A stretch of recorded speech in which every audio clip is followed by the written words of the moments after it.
Hi viewers, good afternoon. Welcome to smart investor. మార్కెట్లో వరుసగా 7వ రోజు కూడా పతనం దిశగా అడుగులు వేస్తున్నాయని చెప్పుకోవాలి. చాలా వీక్ ట్రెండ్ ప్రస్తుతం మార్కెట్స్లో కనిపిస్తుంది. ఒక్కసారిగా పానిక్ మోడ్లోకి మార్కెట్లు జారుకున్నాయి. అంతర్జాతీయ మార్కెట్ల నుంచి వస్తున్న సంకేతాలతో పాటు దేశీయంగా డిమానిటైజేషన్ ఎఫెక్ట్ ప్రభావం ఏ స్థాయిలో ఉంటుందనేది ఎవరు ఊహించుకోలేని పరిస్థితి ప్రస్తుతం మార్కెట్స్ నెలకొని ఉంది. అందువల్ల రెగ్యులర్గా వీక్నెస్ మనం చూస్తూనే ఉన్నాం. ప్రస్తుతం ఇవాళ 93 పాయింట్ల నష్టంతో 7,968 పాయింట్ దగ్గర నిఫ్టీ ట్రేడ్ అవుతుంది. అండ్ సెన్సెక్స్ కూడా ఆల్మోస్ట్ 300 పాయింట్స్ డౌన్తో 290 పాయింట్స్ డౌన్తో ట్రేడ్ అవుతుంది. 25,957 పాయింట్స్ దగ్గర వీక్ ట్రెండ్ ప్రస్తుతం మన మార్కెట్లో చూస్తున్నాము. 7920 ఆర్ 7924 బ్రెక్సిట్ డే లెవెల్స్ లో ఆ లెవెల్ మరొకసారి పరీక్షించే ప్రమాదం ప్రస్తుతం మార్కెట్స్ పొంచి ఉంది. ఒక దశలో షార్ట్ టర్మ్ లో 7,800 వరకు మార్కెట్స్ వెళ్ళినా ఆశ్చర్యపోవాల్సిన అవసరం లేదు అనే ఒక బలమైన భావన ప్రస్తుతం ట్రేడింగ్ సర్కిల్స్లో నెలకొని ఉంది. మేబీ 7,800 లెవెల్ కట్ అయ్యే అవకాశం బాగా తక్కువగా ఉన్నా, ఒకవేళ 7,800 కూడా కట్ అయితే 7,600 వరకు కూడా నిఫ్టీ టెస్ట్ చేయొచ్చు. బట్ అంతటి ప్యానిక్నెస్ లేదు కానీ బట్ 7,800 వరకు ఒకసారి వచ్చే ఛాన్సెస్ అయితే ప్రస్తుతం మార్కెట్స్లో కనిపిస్తున్నాయి. ఎస్పెషల్లీ ట్రేడర్స్కి మాత్రం షార్టింగ్ ఆపర్చునిటీస్ మార్కెట్స్లో ఉన్నాయి. ఇవాళ ఓపెనింగ్ నుంచి ఎక్కడ షార్ట్ చేసుకున్నా కూడా ట్రేడర్స్ ఇవాళ డబ్బులు సంపాదించిన పరిస్థితి ప్రస్తుతం మార్కెట్స్లో ఉంది. ఎందుకంటే ఇవాళ ఉదయం నుంచి మార్కెట్స్ ఏ దశలో కూడా కోలుకున్న పరిస్థితి మనకు కనిపించట్లేదు. అండ్ ఎస్పెషల్లీ బ్యాంక్ నిఫ్టీ ఇవాళ లగాడిగా కనిపిస్తుంది. బ్యాంక్ నిఫ్టీని కిందికి ట్రాక్ చేస్తుంది. ఎస్పెషల్లీ పిఎస్యూ బ్యాంక్స్ అనుకోవచ్చు, ప్రైవేట్ బ్యాంక్స్ ఇవాళ బాగా వీక్గా ట్రేడ్ అవుతున్నాయి. For the matter financial services shares కూడా వీక్నెస్ కొనసాగిస్తూనే ఉన్నాయి. భారత్ ఫైనాన్షియల్ ఇంక్లూజన్ ఇవాళ కూడా మరొక 3.5% దాకా క్రాక్ అయింది. 550 ఆర్డ్ లెవెల్స్ దగ్గర ఉంది. ఒక దశలో 900 రూపీస్ వరకు ఉన్న ఇదే ఇయర్లో ఉన్న స్టాక్ ఆల్మోస్ట్ 40% దాకా ఇవాళ క్రాక్ అవడం, మొత్తానికి ఇయర్లో క్రాక్ అవడం చూస్తున్నాము. చాలా వీక్ ట్రెండ్ ఫైనాన్షియల్ సర్వీసెస్లో కనిపిస్తుంది. అండ్ ఎస్పెషల్లీ ఇవాళ సెల్లింగ్ ప్రెజర్ ఎదుర్కొన్న వాటిలో IT, pharma, reality, auto pack కూడా ఉంది. కాస్త పర్వాలేదు అనుకున్న సెక్టర్ మాత్రం మీడియా స్పేస్లో ఉండడం మనం చూస్తున్నాం. ఆల్మోస్ట్ 1 మంత్ లో దగ్గర నిఫ్టీ కొనసాగుతుంది. నవంబర్ 25 తర్వాత మళ్ళీ 8,000 పాయింట్ల దిగువన నిఫ్టీ కొనసాగుతూ వస్తుంది. మిడ్ అండ్ స్మాల్ క్యాప్స్లో కూడా సెల్లింగ్ ప్రెజర్ బాగానే ఎక్కువగా ఉంది. ఇవాళ మిడ్ క్యాప్ ఇండెక్స్ అయితే 200 డేస్ మూవింగ్ యావరేజ్ బ్రేక్ అయ్యి కింద ట్రేడ్ అవుతుంది. 52 వారాల కనిష్ట స్థాయిని ఆల్మోస్ట్ ఒక 25 స్టాక్స్ దాకా టచ్ చేసాయి. వాటిలో కీలకమైన స్టాక్స్ అంటే మంచి ఫ్యాన్సీ స్టాక్స్గా ఒకప్పుడున్న జెస్డైల్ అనుకోవచ్చు, జుబిలెంట్ ఫుడ్ వర్క్స్ లాంటి స్టాక్స్ కూడా బలహీనమైన ట్రెండ్ కనబరుస్తున్నాయి. బ్రూడాట్ వీక్గా ఉంది. అండ్ నెట్వర్క్ 18 అనుకోవచ్చు, SK make products, Mandhana retail ventures ఈ మధ్య రీసెంట్గా రియలిస్ట్ అయింది. అందులో రాకేష్ జిందాల్ స్టేక్ కొనుగోలు చేసేటున్న వార్తల తర్వాత వరుసగా 2 డేస్ అప్పర్ సీలింగ్ పడిన స్టాక్ ఇది. ఇవాళ 52 వీక్ లో ఉంది. అండ్ వరుణ్ బెవరేజ్ ఈ మధ్య లిస్ట్ అయిన స్టాక్ ఇది. అండ్ ఓకాట్ ఈ స్టాక్స్ అన్ని కూడా ఇవాళ 52 వాళ్ళ కనిష్ట స్థాయిని టచ్ చేశాయి. ఇంకొక కీలకమైన ఇది ప్రభుత్వం వచ్చే సంవత్సరం 2017లో ఫామ్ లోన్ వేవర్ అంటే రుణాలుగా రైతు రుణమాఫీ చేసే ఆలోచనలో కేంద్ర ప్రభుత్వం ఉంది అన్న వార్తలు చాలా బలంగా ప్రస్తుతం మార్కెట్స్లో వినిపిస్తున్నాయి. ఎందుకంటే డిమానిటైజేషన్ బ్లూస్ ఆల్మోస్ట్ 50 రోజుల పాటు ఈ కష్టాలు అనుభవించండి అని చెప్పి మోడీ ప్రకటించిన తర్వాత ఆల్మోస్ట్ 43-44 రోజులు అవుతుంది. ఇప్పటికీ ఆ సమస్యలు ఉన్నాయి. బట్ డిమానిటైజేషన్ ఇంపాక్ట్ రాబోయే రోజుల్లో ప్రభావం మెరుగ్గా ఉండొచ్చు అని చెప్పి స్ట్రీట్ ఎక్స్పెక్ట్ చేస్తున్న పరిస్థితుల్లో దీనివల్ల ఏదో కొద్దో గొప్ప ఫలితాన్ని సామాన్యుడికి అందజేయాలన్న ఆలోచనలో ఉంది ప్రభుత్వం. ఈ దిశగా మేబీ బడ్జెట్లో ఇన్కమ్ ట్యాక్స్కి సంబంధించిన స్లాబ్స్ చేంజ్ చేయడంతో పాటు రైతు రుణమాఫీని కూడా చేపట్టచ్చు అన్న ఒక సూచనలు దాని ఫీలర్స్ ప్రస్తుతం మార్కెట్స్లో వినిపిస్తుంది. అదే కనుక జరిగినట్టయితే PSU banks especially Central Bank అనుకోవచ్చు, Canara Bank, Central Bank, Canara Bank, Bank of India, Andhra Bank లాంటి కౌంటర్స్లో కొద్దిగా వీక్ ట్రెండ్ చూడొచ్చు. ఎందుకంటే ఆల్మోస్ట్ లోన్ సంబంధించిన పోర్ట్ఫోలియో 20-25% దాకా ఈ బ్యాంక్స్కి ఉంది. వాటితో జన్ధన్ ఖాతాల్లో 10,000 రూపాయలు వేస్తారన్న ఒక వాట్సాప్ మెసేజ్ కావచ్చు, ఫేస్బుక్ మెసేజ్ కావచ్చు, వీటిలో సర్క్యులేట్ అవుతున్నాయి. ఎంతవరకు వాస్తవం మనం చెప్పలేం కానీ బట్ మేబీ దీని ఇంపాక్ట్ కూడా నెక్స్ట్ ట్రిగ్గర్ మనకు కనిపిస్తుంది. బడ్జెట్లో మేబీ కీలకమైన ప్రకటన రావచ్చు. ఇప్పుడు అనుకున్న ట్రెండ్ ఏంటి? యూరోపియన్ మార్కెట్స్ ఇప్పుడే ఓపెన్ అవుతున్నాయి నెగిటివ్గా ఆల్మోస్ట్ 0.2% దాకా. ఇప్పుడే నెగిటివ్లో ఉన్న మన మార్కెట్స్కి ఇది కూడా కొద్దిగా నెగిటివ్ పిష్ ఇవ్వబోతుంది. ఎలా ఉంది మార్కెట్ ఈ టైంలో, ఎలాంటి అప్రోచ్ తీసుకోవాలని అంశాలతో పాటు మన అంశాలు మనతో డిస్కస్ చేసేందుకు వెళ్ళి సిద్ధంగా ఉన్నారు. కమోడిటీ ఎక్స్పర్ట్ వంశీ గారు కూడా వచ్చారు ఇండి ట్రేడ్ నుంచి. ఎస్పెషల్లీ గోల్డ్, సిల్వర్తో పాటు క్రూడ్ అండ్ మిగిలిన బేస్ మెటల్ ప్యాక్ గురించి కూడా మీకైనా డౌట్స్ ఉంటే పైన నెంబర్స్ అవుతాయి, ఆ నెంబర్స్కి ఫోన్ చేసి మీ డౌట్స్ క్లారిఫై చేసుకోవచ్చు. Good afternoon all of you sir. చాలా కీలకమైన డే కనిపిస్తుంది. 7965 ఆల్మోస్ట్ 8000 బిలో ట్రేడ్ అవుతుంది.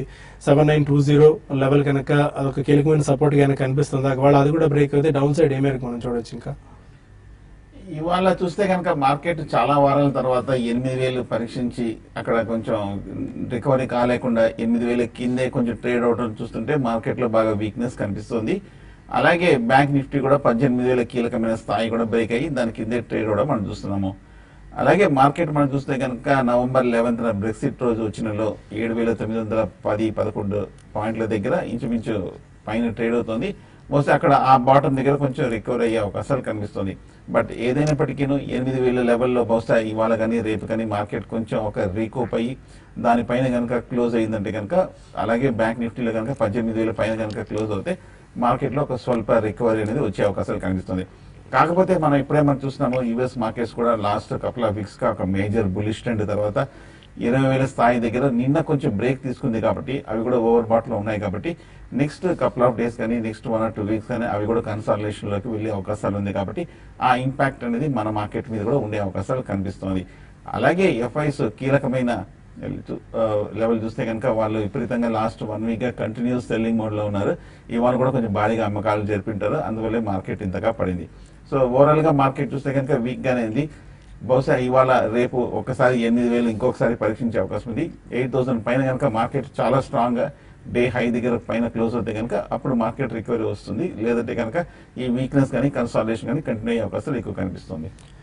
మీరు ఎలాంటి ట్రేడింగ్ ఐడియాస్ ఇస్తారు? ఎందుకంటే ఇవాళ మార్నింగ్ నుంచి ఏ దశలో షార్ట్ చేసుకున్నా కూడా ఏదో నిఫ్టీ, బ్యాంక్ నిఫ్టీ వాళ్ళు మంచి లాభాలు సంపాదించిన పరిస్థితి. ఇదే ట్రెండ్ ఇంకా ఎంతకాలం పాటు కొనసాగే అవకాశం ఉంది? ట్రేడర్స్ ఇక్కడ నుంచి ఎస్పెషల్లీ ఇన్వెస్టర్స్ ను ఆల్మోస్ట్ సైడ్ లైన్ చేసేసిన పరిస్థితి. ఎందుకంటే ఇన్వెస్టర్స్ ఎవరు ఈ టైంలో కొత్తగా ఫ్రెష్ ఇన్వెస్ట్ చేసేందుకు ధైర్యం సరిపోవట్లేదు. ఎందుకంటే డౌన్ ఫాల్ ఎంత ఉంటుందని తెలియదు, బాటమ్ లెస్ ఫిట్ గా కనిపిస్తుంది. ఇది ట్రేడర్స్ కి ఎలాంటి అప్రోచ్ ఈ టైంలో తీసుకోవాలి? ట్రేడింగ్ పరంగా నేను రిపీట్ గా చెప్తూనే ఉంటానండి. అంటే వన్ సైడెడ్ వెళ్ళడం, అంటే బయింగ్ వెళ్ళేసి అంటే దాన్ని హోల్డ్ చేయాలి అనే ఒక స్ట్రాటజీ అనేది రాంగ్ గానే అనుకోవచ్చు ఇటువంటి టైంలో. ఎందుకంటే ఏది బాటమ్ అవుతుంది, ఎంతవరకు మా ఈ స్టాక్ పడుతుంది అని ఎవరు కూడా ఊహించలేము. మామూలుగా మార్కెట్ పడుతుంది అనుకున్నా కూడా ఇంత పడుతుందని కూడా ఈ రోజు ఎవరు కూడా మనం ఊహించలేదు. ఏదైనా కూడా మార్కెట్ చూసుకుంటే చాలా బేరిష్ మనకి ఉన్నాయి, మార్కెట్స్ ఉన్నాయి బేరిష్ లో.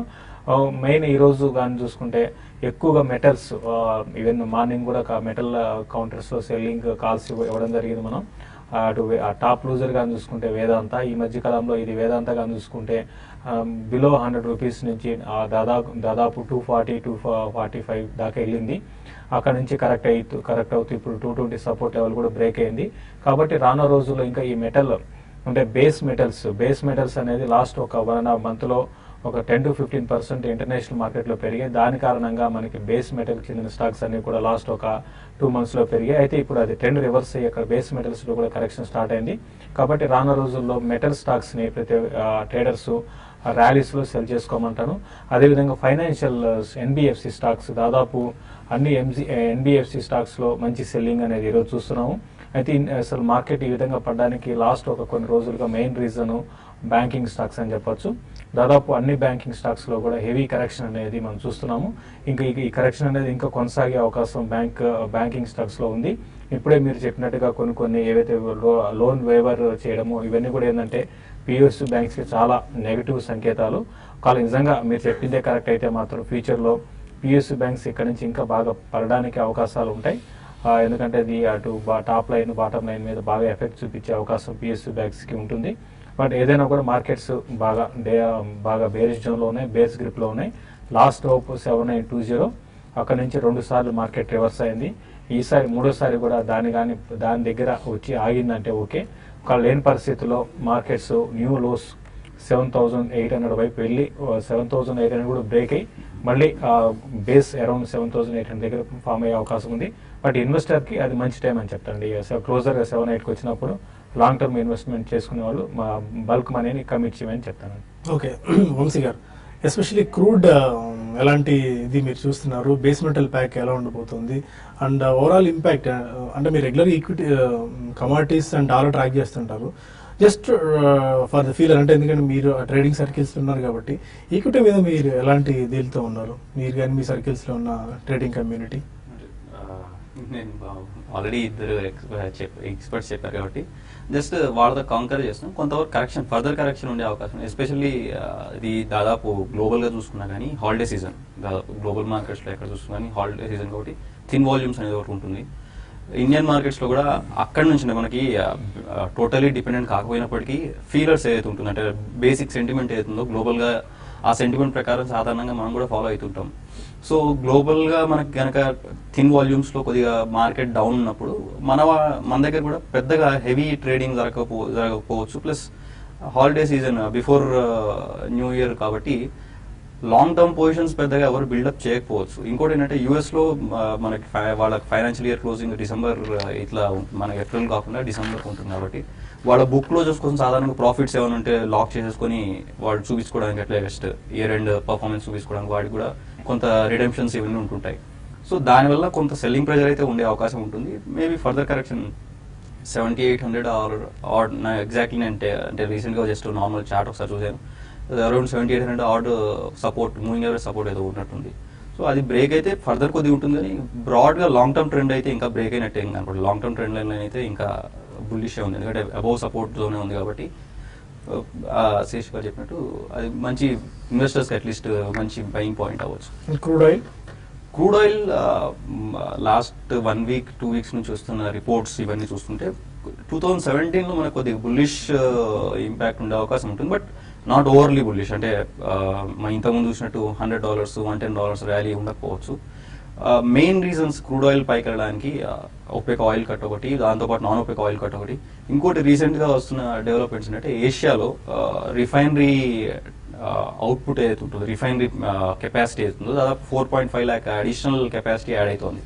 సో ఈ రిఫైనరీస్ని ఆబ్వియస్లీ ఐడియల్గా అయితే ఉంచారు కాబట్టి ఆ 4.5 lakhs అడిషనల్గా మనకి డిమాండ్ ఉండే అవకాశం ఉంటుంది క్రూడ్ ఆయిల్ కోసం. సో అదొక support, plus OPEC oil cut ఒకటి, ఈ రెండు కలిస్తే ప్లస్ గ్రోత్ ప్రొజెక్షన్స్ మనం గ్లోబల్ వరల్డ్ బ్యాంక్ కానివ్వండి, ఐఎంఎఫ్ కానివ్వండి 2017లో కొంతవరకు ఎకానమీ రికవర్ అయ్యే ఛాన్స్ ఉంది అని చెప్తున్నారు. ప్లస్ యుఎస్ ఫెడ్ కూడా వాళ్ళ ఎకానమీ రికవర్ అవుతుందన్న కాన్ఫిడెన్స్ చాలా ఎక్కువ ఉంది, ఎందుకంటే వాళ్ళు ఫర్దర్ 3 cuts చేస్తామని ధీమాగా చెప్తున్నారంటే దే ఆర్ ఎక్స్పెక్టింగ్ వాళ్ళ ఎకానమీ బాగుంటుందన్న ఎక్స్పెక్టేషన్స్ ఉన్నాయి. సో ఓవరాల్ ఈ క్యూస్ అన్ని తీసుకుంటే డిమాండ్ పరంగా కొద్దిగా గ్రోత్, సప్లై పరంగా భారీ తగ్గుదల ఉండేసరికి కొంతవరకు పాజిటివ్ ఉండే అవకాశం ఉంటుంది. బట్ ఇంతకుముందు మనం చూసినట్టు 2008లో మళ్ళీ 2014 ఈ టైమ్స్ చూసినట్టు భారీ ర్యాలీస్ అయితే ఉండవు, బట్ స్ట్రాంగ్ అయితే ఉంటాయి ప్రైజెస్. ఓన్లీ థింగ్ దానికి నెగటివ్ ఏంటంటే లిబియా ప్రొడక్షన్ అయితే ఉంటుందో దాదాపు 1.9 million barrels వాళ్ళ ప్రొడక్షన్. ఈ రీసెంట్ ఓపెక్ కట్ లో లిబియా ఈజ్ నాట్ పార్ట్. లిబియాకి నైజీరియాకి వాళ్ళు ప్రొడక్షన్ కట్స్ ఏం పెట్టలేదు. సో లిబియన్ ప్రొడక్షన్ మళ్ళీ కనుక ఆన్ స్ట్రీమ్ లైన్ అయితే అఫ్ కోర్స్ అది ఎవరు చెప్పలేదు, ఎందుకంటే Libya is totally what on term oil ఉంది కాబట్టి అది చెప్పడానికి లేదు. రీసెంట్ గా వాళ్ళకు 2.75 lakh barrels మళ్ళీ ప్రొడక్షన్ పైప్ లైన్ లోకి వచ్చింది. సో ఇవి గనక మళ్ళీ లిబియా గనక పూర్తిగా 1.9 million barrels అవుట్పుట్ ఫర్దర్ మళ్ళీ వస్తే కొంతవరకు అసలు ఒపెక్ కట్ ఇంపాక్ట్ అనేది దాదాపు నెగేట్ అయ్యే ఛాన్స్ ఉంటుంది. ఇంకోటి ఇంతకుముందు రష్యా చాలా సార్లు ఒపెక్ కట్స్ ఏవైతే ఉన్నాయో దానిలో రష్యా పార్ట్ ఎప్పుడు లేదు, సాధారణంగా దే నెవర్ చేయలేదు. ఓకే, అండ్ మిగిలిన base metal pack, gold and silver గురించి కూడా తెలుసుకుందాం. ఒక చిన్న బ్రేక్ తీసుకుందాం ప్రస్తుతానికి స్మార్ట్ ఇన్వెస్ట్ లో, తర్వాత కాల్స్ అండ్ ఈమెయిల్స్ కూడా తీసుకుందాం. Stay with us.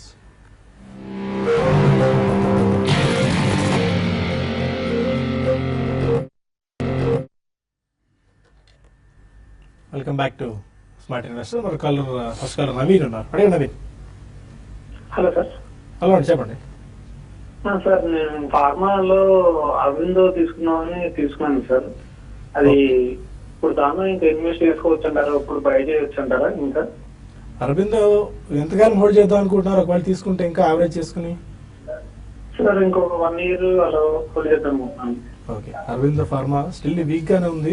Almost 9 to 10 months లో దగ్గర ట్రేడ్ అవుతుంది అరవిందో ఫార్మా. ఈ టైంలో 1 year కి బెస్ట్ బెట్ అవుతుందా? అరవిందో చూస్తే కనుక లాంగ్ టర్మ్ చార్ట్ చూస్తే కనుక లాస్ట్ 1 or 2 years గా బాగా బులిష్ గా ఉన్న స్టాక్ ఈ మధ్య కాలంలో కొంచెం మార్కెట్ హైలో నుంచి బాగా రియాక్ట్ అయినప్పుడు అప్పుడే కొంచెం రియాక్ట్ అవ్వడం కూడా మనం చూస్తున్నాము. ఇవాళ ఇంచుమించు 1% బాగా క్రాక్ అయ్యి ఒక 650 levels దగ్గర ప్రస్తుతానికి ట్రేడ్ అవుతుంది. ఫండమెంటల్ గా చూస్తే కనుక అరవిందో ఇంకా వాల్యుయేషన్స్ ఇంకా తక్కువగానే ఉంది ఇండస్ట్రీ వాల్యుయేషన్స్ తో పోలిస్తే కొంచెం, కాబట్టి అట్రాక్టివ్ లెవెల్స్ అనుకోవచ్చు లాంగ్ టర్మ్ పిక్ కోసం. అలాగే లాస్ట్ క్వార్టర్ రిజల్ట్స్ కూడా ప్రీవియస్ తో పోలిస్తే కనుక చాలా స్ట్రాంగ్ గానే రావడం మనం చూసాము. కొంచెం చూడండి నెక్స్ట్ వీక్ ఒక డిప్ వచ్చే అవకాశం ఉంది. 650 640 లెవెల్స్ నుంచి పెద్ద డౌన్ సైడ్ రిస్క్ లేదనిపిస్తుంది. ఆ లెవెల్లో మీరు యావరేజ్ చేయొచ్చు, ఫస్ట్ బయింగ్ పాయింట్ అనుకోవచ్చు. హైదరాబాద్ నుంచి పివిఎన్ రావు మన కాలం. శేషు గారికి చెప్పమండి. చెప్పండి. ఇప్పుడు ఈ టైంలో ఏ సెక్టర్ బెటర్? ఓకే, అంటే ఇప్పుడు ఎట్లా వచ్చా ఒక ఫస్ట్ పాయింట్ లో ఎంత అవ్వాలంటే ఎటువంటి స్టాక్ రికమెండ్ చేస్తారు? High risk high gain stock అయినా పర్వాలేదు, స్టాప్ లాస్ పెట్టి బై చేయొచ్చు. చాలా high risk high return stock ఏమైనా సజెస్ట్ చేస్తున్నారు అయితే?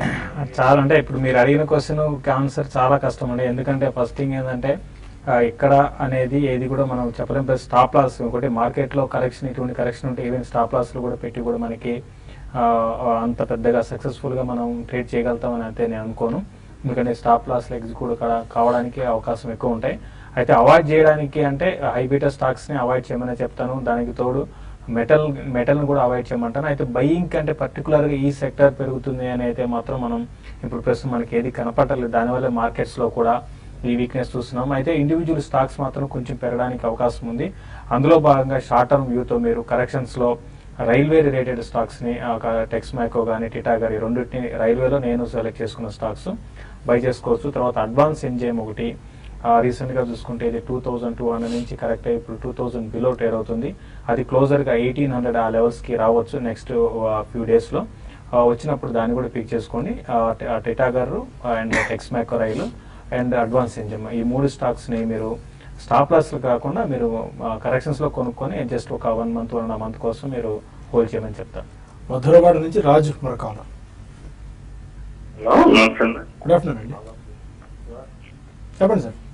సార్ గీతాంజలి జిమ్స్ మాకు ఫండమెంటల్స్ ఉందా పెరగట్లేదు, అలాగే రిలయన్స్ క్యాపిటల్ లాంగ్ రన్ ఇప్పుడు కొనొచ్చండి. గీతాంజలి జెమ్స్, అలాగే ఇందాక రాకేష్ గుంజిన్ వాళ్ళ స్టాక్స్ అన్నారు, అవి కరెక్ట్ పోయింది సార్, అవి రేట్ ఒకసారి చెప్తారేంటి?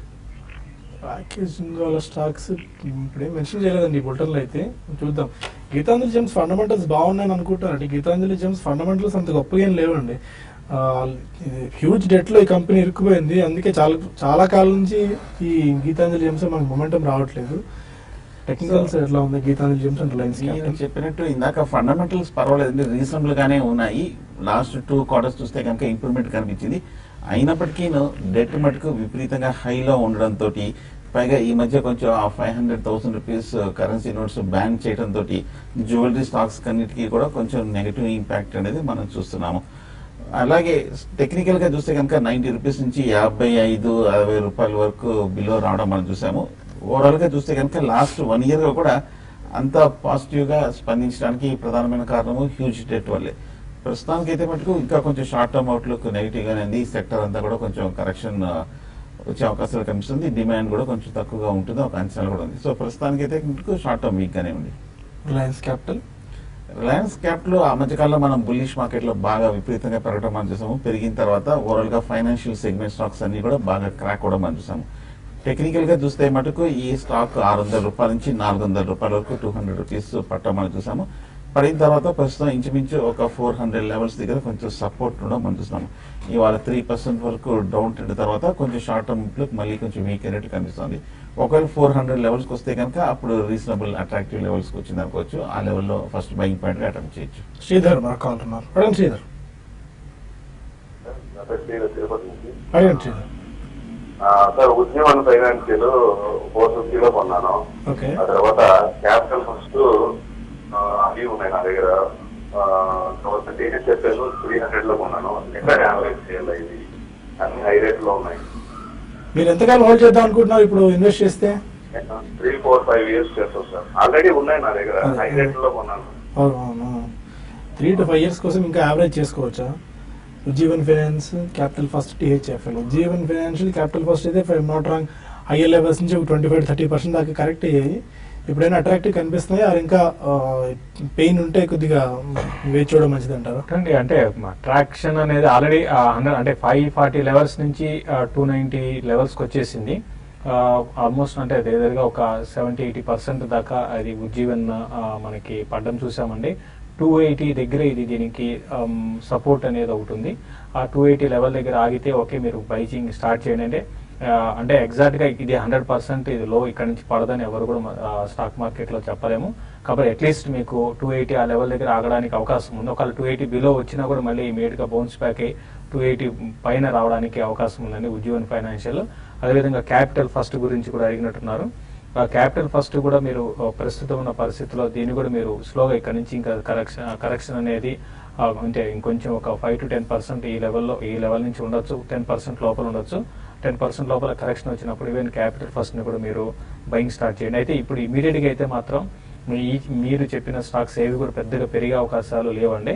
ఒకవేళ మా అయితే బాటమ్ నుంచి ఒక ఫాస్ట్గా ఒక 5-6% పెరిగితే మళ్ళీ ఇమీడియట్గా డౌన్ ట్రెండ్ అనేది కంటిన్యూ అవుతుంది. క్యాపిటల్ ఫస్ట్ విషయానికి వస్తే 520 దగ్గర బాగా రెసిస్టెన్స్ ఉంది. 520 లెవెల్ బ్రేక్ అయింది కాబట్టి రానున్న రోజుల్లో 460 లెవెల్స్ని టెస్ట్ చేయొచ్చు. ఇది 460 లెవెల్ దగ్గర చాలా వరకు షార్ట్ టర్మ్కి డౌన్ ట్రెండ్ ఆగే అవకాశాలు ఉన్నాయి. ఫ్రెండ్ కొన్ని మెయిల్స్ కూడా తీసుకుందాం. కిరణ్ అడుగుతున్నారు, Nifty June future 8020 and bank Nifty June future 70980 రెండు బై చేశారు, హోల్డర్ ఎగ్జిట్. రెండు ఇవాళ తీసుకున్నట్టు కనిపిస్తుంది. మార్కెట్ చూస్తే కనుక కొంచెం నర్వస్నెస్ తర్వాత ఇప్పుడు ఇంట్రాడే లో నుంచి ఒక స్వల్ప రికవరీ మనం చూస్తున్నాము. ఇవాళ రేపు కనుక ఒక 8000 పైన కనుక రీబౌండ్ అయిందంటే కనుక మీరు హోల్డ్ చేయొచ్చు. ఒక షార్ట్ టర్మ్ రిలీఫ్ ర్యాలీ వచ్చే అవకాశాలు ఉంది. ఇవాళ రేపు కనుక మార్కెట్ మళ్ళీ 8000 స్థాయిని పరీక్షించి మళ్ళీ దాని కిందే కనుక రేపు వీక్లీ క్లోజింగ్ కూడా బిలో 8000 వచ్చిందంటే షార్ట్ టర్మ్ అవుట్లుక్ కొంచెం వీక్ గా ఉండే అవకాశాలు కనిపిస్తుంది. సో నా ఉద్దేశం అయితే రేపు కనుక రికవరీ కాకపోతే కనుక షార్ట్ టర్మ్ లో మళ్ళీ ఎగ్జిట్ అయ్యి నెక్స్ట్ వీక్ లో మళ్ళీ ఎక్కడ సపోర్ట్ తీసుకుంటుందో 79 దగ్గర తీసుకుంటుందో ఎక్కడ తీసుకుంటుందో వెయిట్ చూసి అప్పుడు లెవెల్లో బై చేయొచ్చు. అలాగే మంత్ ఎండ్ వరకు టైం ఉంది కదా అని చెప్పేసి అలా కంటిన్యూ అవుతే కనుక అది ప్రెషర్ కూడా ఎక్కువ అవుతుంది. ఇంకా చేయాలి, చాలా మెయిల్స్ మిగిలిపోయి కాల్స్ కూడా లైన్లో ఉన్నాయి. బట్ మనకు TV5 న్యూస్లో సమయం మించిపోతుంది. TV5 మనీలో కలుద్దాం యూట్యూబ్ వేదిక ద్వారా. అక్కడ మరిన్ని కాల్స్ అండ్ ఈమెయిల్స్ తీసుకోవడంతో పాటు ఎస్పెషల్లీ ఈ ఫాల్లో మేజర్గా రియాక్ట్ కాని స్టాక్స్ ఏవి ఉన్నాయి, ఆ స్టాక్స్ని ఇప్పుడు ఏమన్నా ఇన్వెస్ట్ చేసుకునేందుకు రైట్ టైం అన్న అంశం డిస్కస్ చేద్దాం. Stay with us.